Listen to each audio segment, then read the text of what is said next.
வணக்கம். இது மென்மை ட்ரஸ்ட் ஜவாதுமலை அன்னதர்மசாலை. ஜவாதுமலை பகுதிகளில் வாழும் 1500க்கும் மேற்பட்ட முதியவர்கள் மற்றும் உதவியற்ற நிலையில் இருக்கும் தாய்மார்கள் அனைவருக்கும் தினமும் அன்பும் மரியாதையும் கலந்து உணவு வழங்கப்பட்டு வருகிறது. அன்னம் பிரம்மம் என்று அருளிய சிவபெருமானின் உணவு தர்ம போதனையை நினைவில் கொண்டு பசிபோக்கும் சேவையே மிக உயர்ந்த சிவபூஜை என்ற உணர்வோடு இந்த அன்னதானம் நடைபெறுகிறது.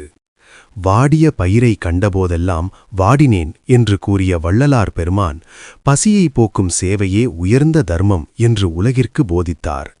அந்த கருணை வழியிலே இந்த புனிதமான அன்னதான சேவை ஸ்ரீ அன்னபூர்ணேஸ்வரி மாதா மற்றும் எங்கள் குருவாக விளங்கும் நிலா அம்மா அவர்களின் அருளாலும் வழிகாட்டலாலும் தொடர்ந்து நடைபெறுகிறது. ஒரு வயிறு நிறைந்தால் ஒரு மனம் நிம்மதியடைகிறது. இதுவே மனித சேவை, இதுவே சிவசேவை. வணக்கம். மென்மை ட்ரஸ்ட் ஜவாதுமலை.